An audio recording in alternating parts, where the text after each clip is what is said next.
fellow travelers, and welcome to The Way of the Showman, where we view the world through the lens of showmanship.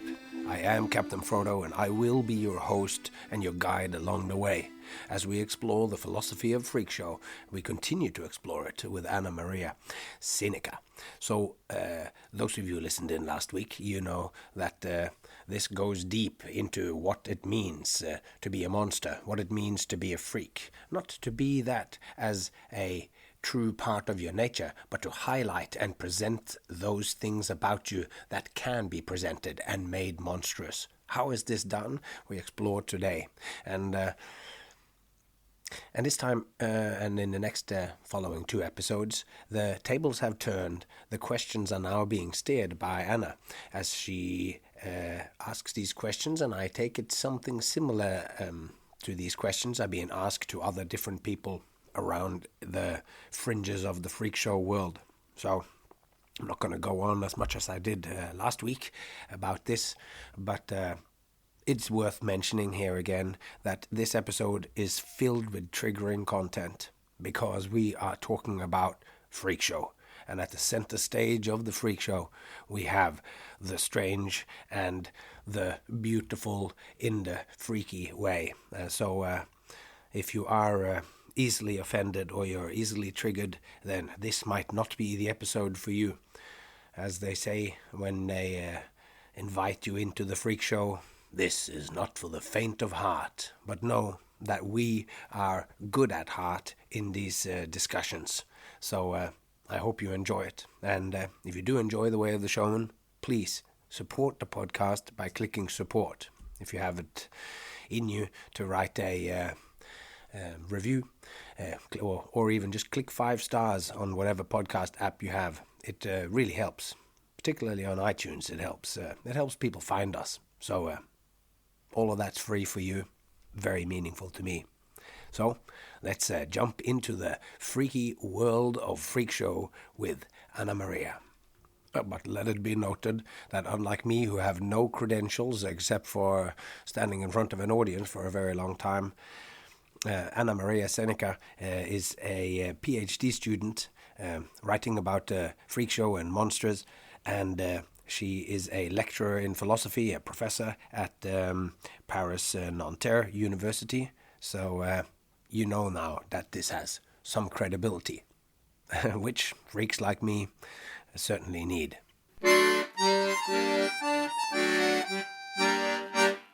Do you see me? Do you hear me? I see you and I hear you. Ah, perfect. Very good. Thank you so much for your time. My pleasure.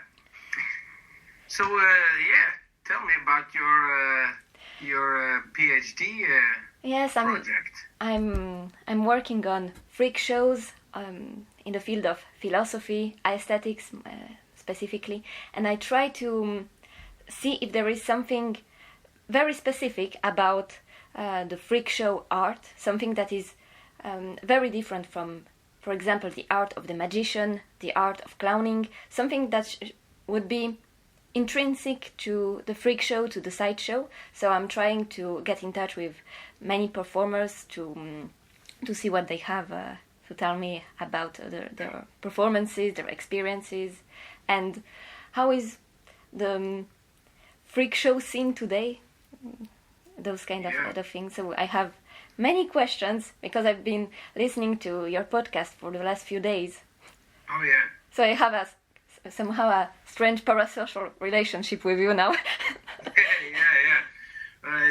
Sometimes it's wonderful. I did when I started the podcast. One of the goals was to come out as a thinker, because I think about all these things, but it normally only came out through conversations. But to collect the ideas, and anyway, what it has afforded me, because this has worked, because now when I talk to people, sometimes we can jump straight into these bigger questions or so, because as you maybe know as well, or you know, but when it comes to circus or freak show, maybe even more so, the people who engage in it are often not so philosophically inclined. Yes, and I think you've said in your podcast that you have a background in philosophy. Well, very, very small, academically very small. In Norway, to get into the historical philosophical faculty to study at university, which I went to in 1995, I think. I did a course in philosophy, history, and it's like a history and philosophy of science, and so it's an introductory course to the historical faculty. It's a one semester thing, so you take philosophy, history, philosophy of science, Thomas Kuhn and Karl Popper and all of this, and logics and a few things like this. And this is the preparatory course, and I was supposed to then afterwards go in, and I wanted to study comparative religion, as it was called then. So I'm interested in religion and interested in mythology or whatever. But I applied to go back to university and do that. But in the meantime, some friends were going to do a circus course in England, and I were already doing shows. But then I went and did that, and from there on we did street shows, and then I started doing street shows more, and I never went back to my studies. The closest I've gotten was that when the pandemic came and I came back to Norway, I applied to do an online course of history of ideas. I don't know if that's what it's called in French or whatever, but this is a study course or so. It's not quite philosophy, it's somewhere in between. But the course, because everybody wanted to study online in the pandemic, the course was full. And because I am in my 40s, I guess they gave the spaces to the people who are getting an education now. Anyway, but that said, I am still very interested in philosophy. Currently, I have been, the last couple of years, been getting into process philosophy. So I did followed a lecture course. It's like 20 lectures or so about Henri Bergson. And currently I'm trying to read my way through process and philosophy, process and reality by Alfred North Whitehead. But it's a very tricky book. So I have some questions that are really philosophically inclined. So I think you won't be in foreign land with my questions. So I have many of them, so we'll see how it goes. And my first question would be, I've seen that there's been a great recent resurgence of the interest in freak shows and side shows, and I wanted to ask your opinion. Who are the new freaks today? This is a very interesting question. I mean, when you have a resurgence, it is usually you're bringing back from the past and somehow recontextualizing it. And in a sense, it's like what the new freaks of today. You always, when you're doing the freak shows, they're always trying to push the boundaries. And in a way, there's almost no boundaries which has not already been pushed in the past. As an example, I do one act where I put cans and put on top of each other. So it starts with a big one, a smaller and smaller. And then I sit on the top of this. So it's like 2 meters high or whatever. And I put both of my legs behind my head and I balance on top. And this trick I've seen, it's a yoga move to sit on the ground with your legs behind your head and balance on your bum. But I had never seen someone do what I did. And then I saw some pictures of people who did sit on an object in a freak show performance context. But then the other day, a friend, Niels Juncker, who publishes books about juggling and so in specific, but he's interested in the history of performance, found a picture from the 1930s with no name or whatever, but a man sitting on the stack of cans. Not big like mine, but tall and skinny, just like mine. So that was the last piece that I thought, this was my invention. I mean, it was my invention, but it had been invented before.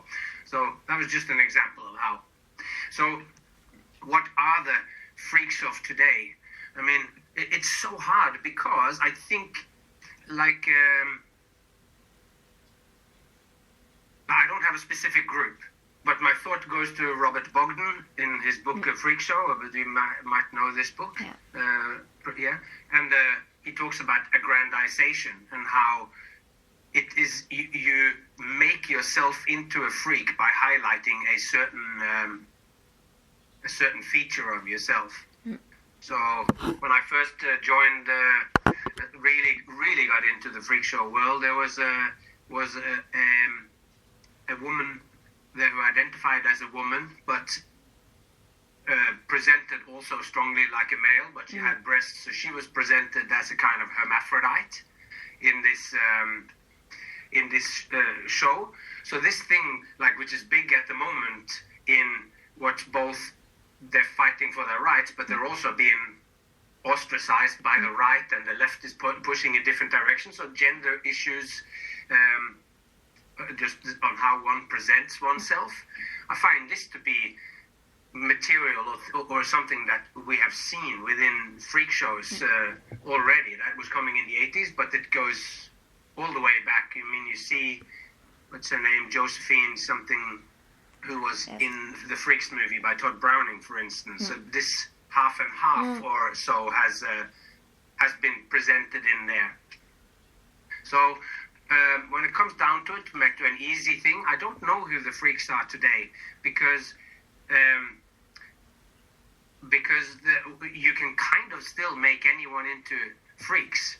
And it's interesting, like, what is the goal of the freak show? It's to touch you the most. And one thing that I commented on when I was talking with a friend of mine who does work, circus work, with circus-related work with a dance troupe of Aboriginals, Australian First Nation people, and we had a conversation where I was going in the revival of all the freak acts that happened in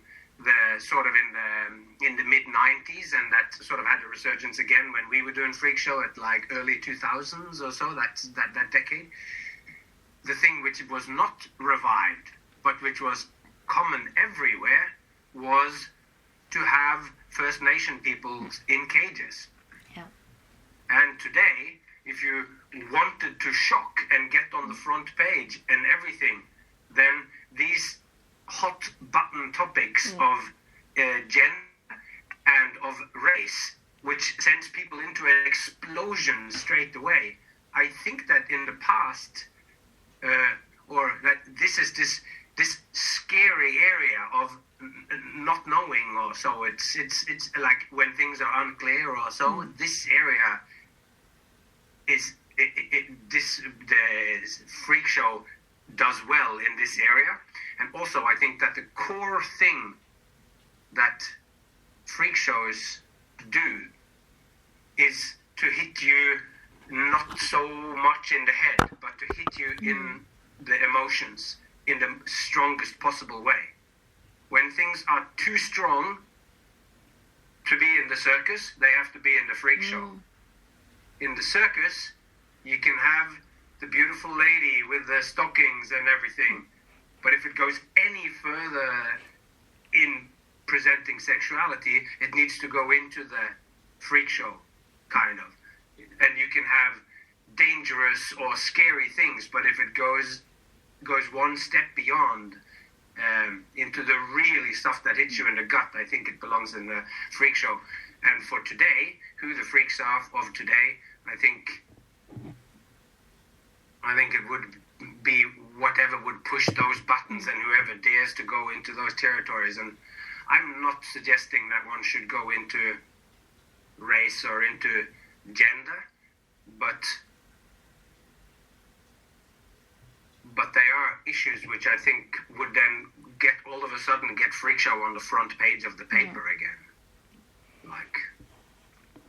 So But that is not to say that those things are in any way a freak show thing.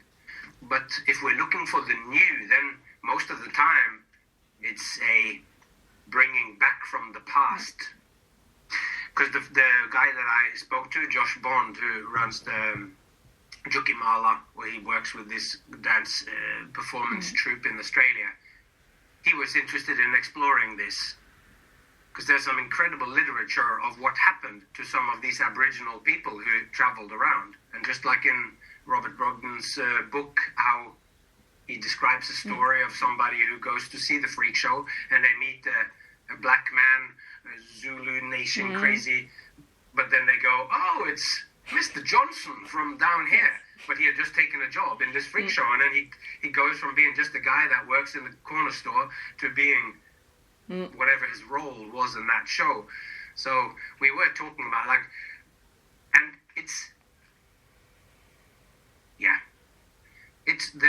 you need that shock value and to delve into this areas where another performer, David Plenty, a man who was the first one to take babies in jars into Australia. He's an Australian performer. He told me of an act that somebody did back then, which he took a mouse, a little white mouse, put it in his mouth, and then chewed it all up, and blood came out and everything. And he said, people were fainting and everything, and it was crazy. And then in the end, he did take the mouse out, and it was just a gag. But this kind of stuff too today, animal cruelty, it does not fly. So if you did this act today and you took the mouse and you pretended to do it or whatever, people would be outraged. And this to play with this, to play it, how far can you push it? So I don't know. It's a scary thing even to talk about with you. Yes. What it is. Because I'm thinking of what are the most sort of dangerous issues, and when you can take this and push it, but just not too far, push it just so that people are outraged, but that they go, then they will tell their friend, did you see this? You gotta go and see this. I recently met some American performers that also do novelty acts, freak acts, and most of them told me that many of them use the freak show for its monstrous aspect, like a way to reclaim the stigma, like for example adopting the figure of the bearded lady to challenge the gender binary, like we said. And among those different people that I interviewed, many said that the freak is today a subversive symbol. Would you say that the freak became some kind of figure of rebellion? And if so, against what? Against some kind of normalcy? Against some, to push some political ideologies? What would it be? I think it has this power. I don't know if it historically always have had that aspect to it, but there is a part of it which I know in freak stories or so, that you go, if you're a short person or you have any physical abnormality that is visible no matter what you do, is that sometimes they would say, oh well, it's like I am on display whether I want to or not. And by placing yourself in display and taking control of this image, and you are in a sense then owning it and going, yes, and I am aware of your gaze. Your gaze will always make me an other, no matter what. And by me accepting it and taking steps towards presenting myself in a certain way, within this, I accept that I am different, and then I present it in a way. You then reclaim some of that power also. So, yeah, I think there's something in that. But and I think there is power in this of being different, and by claiming it. So I think that you can absolutely be a rebel, and of course then in today's society, which is more than ever focused on presentation of self. It's because of social media. We all are, in a sense, curating ourselves not just through our daily life, where we put on clothes and go out and interact, which always has been, like, what's his name, Goffman, who wrote the presentation of self in everyday life, but that this has always been the case, but now we have one more level of abstraction here, where it's not just a presentation of self in everyday life, it's also a curated presentation of self through digital images, digital videos. You are combining it in this exactly the same way that I do. I go, okay, I do this act, but if I put this music on, it makes you feel one way. When I do my tennis act, I have this really cheesy Herb Albert music in the background, so that it goes with the funny bumbling clown, even when I say I will do this location, and this is so that you will relax a little bit and go, this is supposed to be funny, and then you accept me to push you further than I could if I put on Marilyn Manson or Rammstein and I go, this is going to be the most scary thing, or whatever. So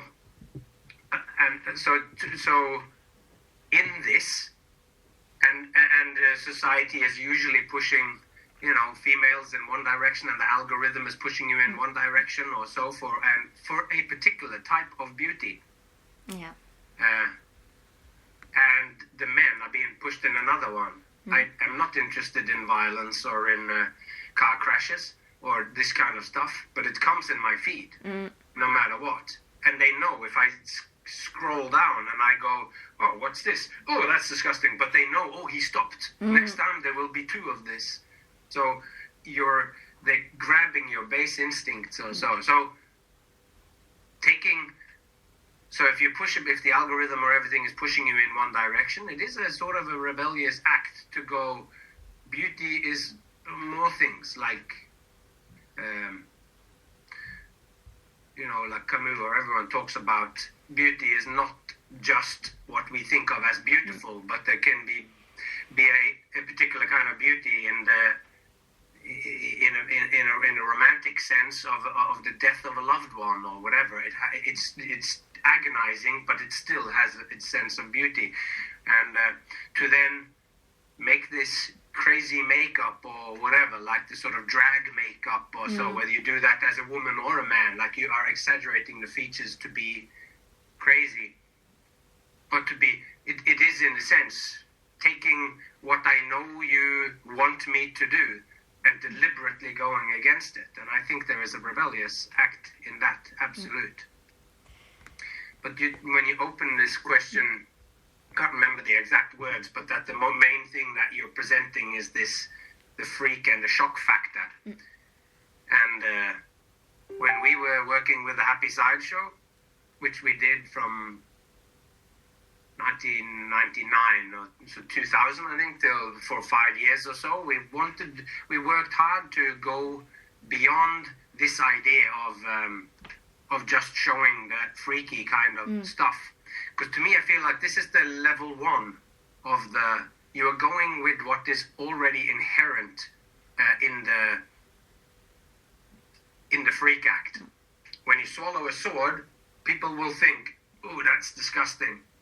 So my challenge is then, how do I transform your experience of this so that you don't just see the first level of, oh, this is disgusting, but I do it by talking, without going in detail, but like Rudolf Otto, who talks about the sacred as being mysterium fascinans et tremendum, of like it's mysterious.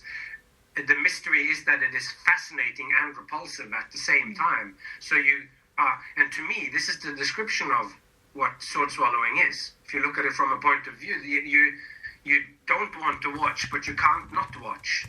And this encounter, and by saying a couple of things like this so I build everything up until you know that I'm going to swallow the sword. And I talk about mystery, but I do it by being silly. I do stuff and they don't know what's going on. And I produce it doesn't matter what I do in the act, but I set up and I say, mysterious, what is it? No one knows. What's going on? I don't know. All of these things, and I do magic and I do a few different things, and I have a sword. by the time I pull the sword out, they still don't know. When I chop cucumber off my hat and it flies into the audience, and they don't know. But when I take the sword up and I put it on my lips and go, then in this moment they know what's going on. And now I have setups. I've talked about mystery, but they think I talk about mystery because I'm doing silly magic. Not necessarily that you know what I do, because I'm doing magic, but I present it in a funny way. So I talk about mystery, so they think it's a joke, and then in the end I go, because this is what the mystery is, really, when you meet it. And then I say, I hope that when you see it now, that you can have this in mind. The fact that we don't understand everything makes life more beautiful. And if you don't understand what you're about to see now, I try to keep this in mind, which they don't understand the sword swallowing. So what I am then trying to do is to reframe the freakiness to make it into an act of devotion. I say some stuff about you take the mystery of this unknown and you put it inside yourself.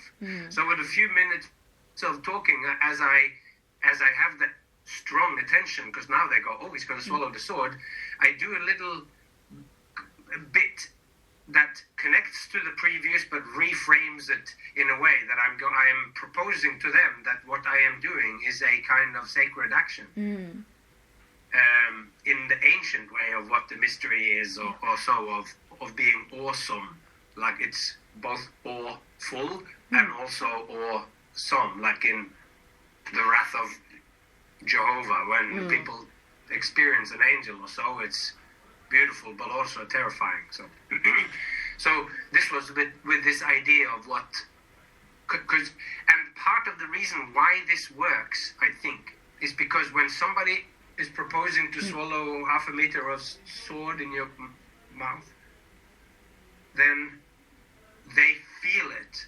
You can't escape it. It's real now. So now I'm actually grabbing them, and I'm, in a sense, they can feel the mystery too, and they are asking, why are you doing this?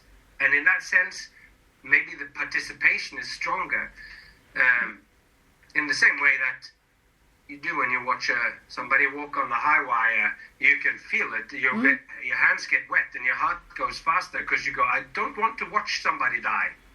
This is too much for me almost, because it's a chance that she's going to fall down. So I think that the power of the freak show one is to be the act of rebellion of just going, and the other one is the act of that you have the possibility of take the power which lies at the heart of every freak show act, whether it is the person in the cage or whatever, like used to be a big part of it, or it is the dwarf or the short person, that these, and you can take this power that you have of human interest. We look at these things and we go, what is it? And like, it's like and then take this power, and you can then, because you have their attention, you can potentially transform it and make it larger, or so. Yeah. It really makes me think off your topic. 2 of your episodes about art and entertainment and the art of entertainment, and it makes me think about something you've said about entertainment being immediate, being something that should be accessible, that should not require effort from the audience. But as we speak, I see that in many sideshow performances, spectators, the audience, sometimes looks away because they project onto themselves the pain they imagine they would feel if they were in your place, like with the sword swallowing, or even the tennis gig. It's like, oh my god, it must feel so bad, it must hurt. It's something like I see, for example, on talent shows, people, when they see sideshow acts, they grimace, they watch in fascination, but they also start to peek through the fingers as if to keep their distance. So my question would be, do you think it actually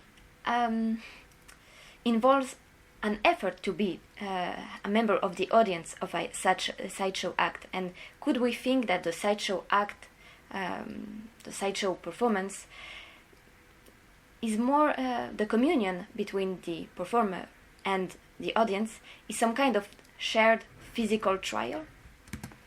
Yeah, I totally believe that is, I believe that what you just said there, a shared sort of, I believe that it is a participatory event. When you have reached the apotheosis, the biggest possible realm of what a performance is when you have made this connection. And sometimes to make this connection through poetry, at least a certain type of poetry. Some poetry is more Charles Bukowski or Billy Collins or so, or maybe more storytelling things, so they're easier to get into. But there are more metaphysical poets, so it takes you, if you listen to it the first time, you get nothing. But maybe there is enormous wisdom in the poem, and you can't meet it. With a Freakshow, you are grabbing them straight as you go, as it is going, I'm going to swallow the sword. And now you have their attention in this particular kind of way. And the idea, what I mean with it being effortless, is that the performer's taking you by the hand in a way and leading you through it to bring you along. Because part of my main acts that I perform around the world is the tennis act with the dislocation thing, and that dislocation thing when I sit on top of the buckets, and a sword swallowing act, and an act where I talk about what the difference is between circus and freak show. I should send you this act on a video link. I talk what the difference is, and I balance a spoon and catch it behind my ear as an example of circus, and I go, the feeling you have when you watch this is the feeling of circus. It's beautiful, impressive, and surprising when it catches behind the ear. Surprising that somebody spends so much time doing something so useless. But then I do the freak show, and I put the spoon up my nose, and I pretend to balance it or so. And so that means that my main acts that I perform for a real general public, is all essentially freak show acts. But I have taken them and transformed them in such a way that people like them everywhere. I bring them by the hand, and the tennis act, there are moments in there where I do the dislocation, but the act is, when I do it live, it's 11.5 minutes. And it goes 6-7 minutes before there is a dislocation. All the rest is just the tension. I say I'm going to do it, and then there's more chaos. And then I re-mention it. And then it doesn't happen, and the biggest amount of chaos comes. So then, and when I finally get up again and we do it, then there's been so much physical comedy that we are hopefully now in the terrain of Buster Keaton and Chaplin, where so I prepare them for it. And that's what I mean with it being effortless or so. But that doesn't mean that it doesn't have a threshold. But it means that it also means that the different venues, the different places where you encounter the freak show, will allow the performer to be in one way or another. Because there are ways to present freak show. You can present it as torture, in a way. And then it's agonizing to watch. And you can introduce also misogynism, where there's a guy that is putting pins into a woman who says she doesn't want it. Which is like, oh, even if this is this woman's act, she puts pins through herself, which is a freak show act. But you change it, and you put the power thing in, and you do all of this, and then for many different places, this would not be okay. But then you take it within, like Torture Garden, or when you have this BDSM aspect to it, and it's within the consensual understanding that the performance is going on, and then this act could be amazing. But it would not go on Le Plus Grand Cabaret du Monde. This would be wrong in this context. But maybe in the right way, a woman or a man or something could put the pin through themselves. But you are only allowed to go in the certain different venues where you perform. You can only take them to a certain way. And I hope that like the skilled performer is to be able to meet their audience where they're at, take their expectations, and then hopefully bring them in and push them to the edge of what is possible. And within the different realms, whether you're doing the hanging of the hooks as a sacred Native American ritual or so, it's completely different than when you do it as something else in a tattoo convention or so. So I think there is a great power in how you can, the different ways that you perform it and how far you can take it. I think I've lost a little bit exactly where your question started, but... Oh, it's great. But you said that when you perform, you take the audience by the hand. They have to follow your guidance and to into this communion of the performance. But it is often said, and I think you said it also on one of your episodes, that in the sideshow performance, there are those in the audience who are in on the jokes, and those who aren't. They say also that a sucker is born every minute. So do you think that even though you take them by the hand, people are going to freak shows, to sideshow performances for the pleasure of being tricked, for being deceived in these shows? And do you think that this idea of a mutually agreed deception is something that is at the heart of the sideshow? No, I don't think so. I think deception lies at the heart of magic. So when you're watching any kind of conjuring act, any kind of magic show, magic performance, the deception will be part of it, acknowledged and understood or so. Even if the magician never says it is deception, you kind of know that you go in.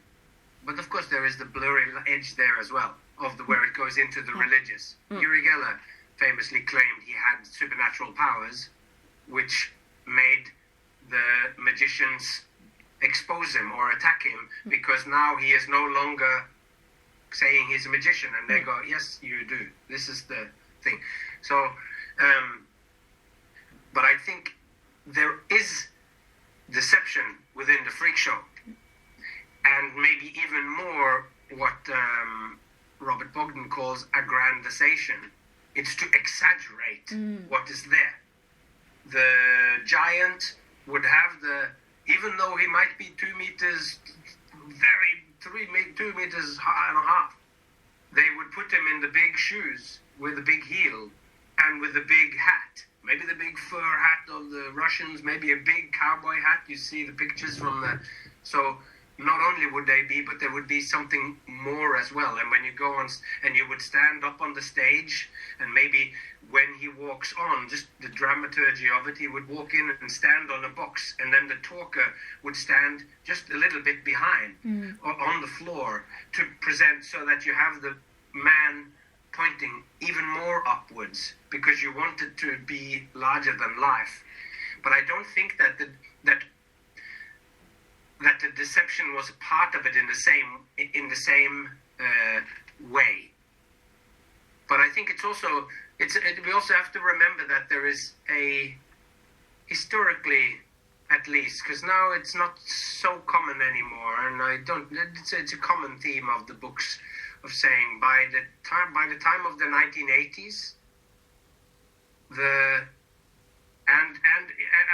but then it was already happened. Then it was, but over time, as science grew, an understanding of what was going on with freaks, with people who are born different, visibly different, as that there was a transformation then from the time of let's maybe say 1900 to 1980. Over those years, there's a sort of decline from them being a marvel of nature or an amazing and unusual anomaly or something, or the missing link or whatever, from these kind of language to them being diseased or deformed people in a way that it becomes, and we go, oh no, this is a problem with your glands, or this is this, or whatever, and that's in line with that, the freak sort of chase. And the people who are born different, people will all, of course, wonder, is it real or not? But I don't think that this was the point of the freak show, because with some of these freaks, maybe the blow-off, the bit that you could pay extra for in the end, would be maybe to come and touch the flesh of the conjoined twins, that you actually could come up and see, this is real, it's not, and you could, or things like this, where there is one extra thing. But anyway, Doug, I don't think that deception is the point of it. I would say that the freak show definitely has that, but yeah. Do you think deception is a part of it also, or do you think because?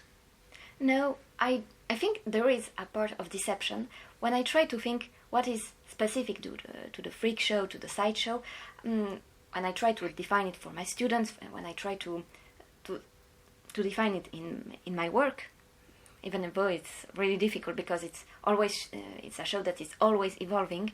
I try to situate it between magic and body art, in the sense that it takes from magic, which is a play on illusion, a play sometimes on deception, and the other part, the body art, it takes from the shocking imagery, from the extreme, and for me there is a tension between fiction and reality. So not really deception, but always, is it true? Is it not? Yeah, you are correct. As much, I think it was maybe when you say that it's the core thing, because you are completely right. I think it is definitely an aspect, and to place it within magic and body art, I think this is a good definition, because a lot of what's going on, or is not a good definition, but a good placement of it, because whether there is. Because when I'm saying the aggrandization is a form of deception, and I guess in magic too, you not always, but you often are presenting it as if it is real. Yes. I actually make this thing levitate. So it's like, but it is not so far down this spectrum as American wrestling, for instance. Yes. Where the suspension of disbelief or the deception is less hidden. But even within that, there's the, from when it was all real to there is more, they're a little bit more acknowledging that it is also theatrical. Because there too, it's a real person jumps and actually falls on the floor. A real person is slammed, even if they are consensually doing it and helping each other to make it happen also. So, yeah, there is definitely an element of deception. I have to backpedal a little bit on being strong and saying, no, I don't think it's the core thing. And the reason why I said that is because I think I was thinking from the point of view of it's like, it's always been presented as if it's real. But also, if you think of the classic acts of Freakshow as being the Melvin Buckard's blockhead act, or lying on the nails, or swallowing swords, there is, or putting a pin through your flesh. They will there as well ask, is this real? Yes. And a lot of what you can do is to present it as if it's, you come over and you can get someone to see it's actually going through or whatever. Like, it's to show that it's real. And the reason why you can do that, and this is also similar to the dramaturgy of magic. Yeah. Here I have a hand, it's completely empty, but now come touch, it's empty, yes, no, and here, oh, here's a coin behind your ear. And this, one of them is actually, like the sword swallower is actually wanting you to know that is real, but the magic is mimicking this particular part of it, of using the dramaturgy of showing. How do you show that something is real, if you were to show it was real?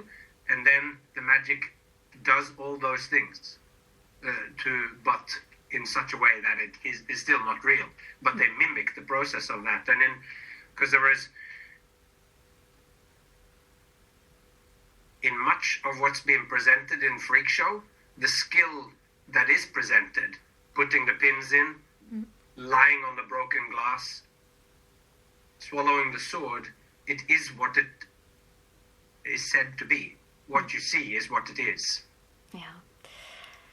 One of my research hypotheses is that in the Freakshow, mainly in the 19th century, but we can still see it today in current performances, is that the different characters in the performance, the talker, the freak, and the other talker sometimes, they do not share the same degree of reality.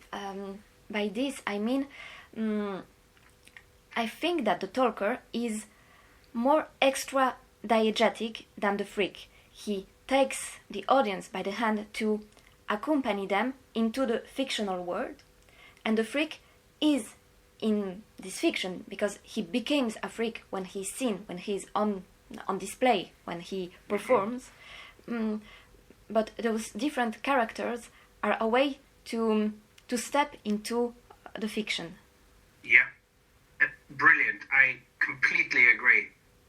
And I think this has to do then with the idea that to be entertained, it needs to be effortless. If it's difficult for you to go, you will not like it. And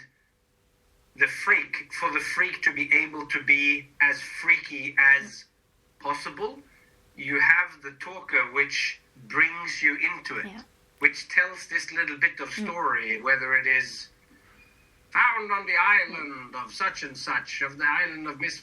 and this brings you in, whatever is the fashion of the time, to approach this thing, because that would be what the talker would do. Bring you into the world and I believe you have the performer, the showman, and the audience, and the show is the participatory attention that they share. We pay attention together at one thing, and this phenomena which happens in the shared attention I think of as the world of shows or so. It's the not real, it's the imagination or so. But the beautiful thing with the freak is that the freak in itself, by being real, if we think of it as a person who's completely tattooed in the face like the great Omi, or it's somebody who's born different, it's somebody with a short person, then the short person or the tattoos are in a sense the proof of the greater imaginal creation. Sorry, you do one. And how does it translate in your own shows? Because you are your own talker, so it must be more difficult to play those different characters because you're only one person on the stage at the moment of your show. And I do it like the most the first act that I often do is to do the tennis or so.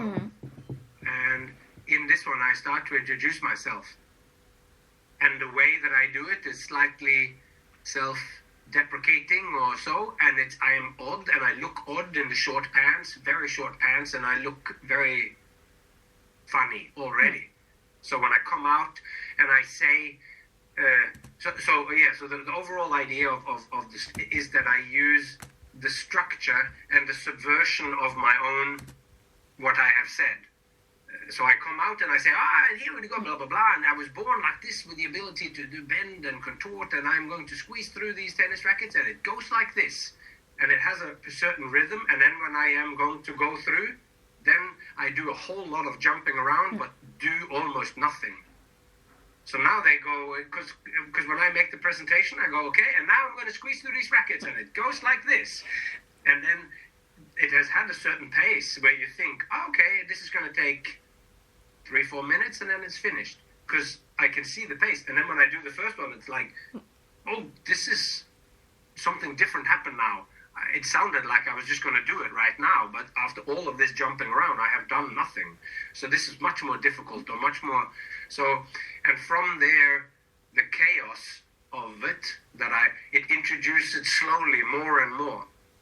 So I am doing the role of inviting them in and explaining what's going on, and I build it. And the biggest amount of chaos and everything happens when it's almost over. So it has the structure of going, and it builds anticipation, and then, like, I'm going to squeeze through the rackets, and then I go, well, I can understand if not everyone's impressed, because I throw confetti at this moment, and go, I can understand you're not impressed now. But I'm going to make it more difficult. I'm going to put the leg through. And now it's the first time when they go, they thought it was disappointing, but then I introduced the idea of the leg, and then they go, oh, this is probably also a joke. And then it turns out it's not. And then the chaos starts when I go. So I'm using the idea of taking them by the hand and lead them in and say something maybe they don't want to see, but it's a joke. So they don't know each time when it's a joke or not. But the idea is that I am bringing them in, and I'm turning it more and more crazy as I go. And we performed for a while with a Happy Sideshow with the guy, we called him Sideshow Josh. He was born with short legs, with no knees, and arms with just a couple of fingers, not from thalidomide or not focomelia like this, I don't know what it was. But I was thinking at that time of the difference of how I was presenting myself, or the journey for the audience of who I was versus for him. Because for him, we had him, because he don't have any knees, he can't, when he sits down or lies down, he can't sort of stand up. But because his legs are so short, he has this strange technique of sitting on the ground, and when he leans forward like this, at some point his legs are so short and stiff that he just tips up to standing. And I was like, and then he was a smoker, and when he smokes, he takes the cigarette out and he puts it in his mouth, and then he holds with these hands with only a couple of fingers, this like a digit on this one, and he holds it in some funny way and lights it then.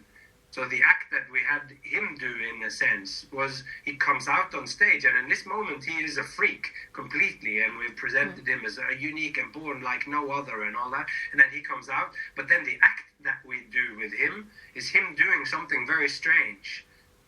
Very normal.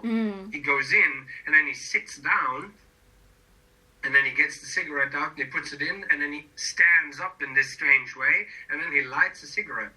So in a sense, his journey is like from going freak, strange, to doing something normal in the end.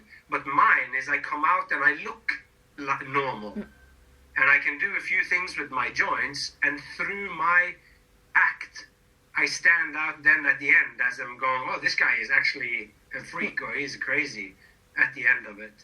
So it's almost like these two different sort of journeys, and that struck me as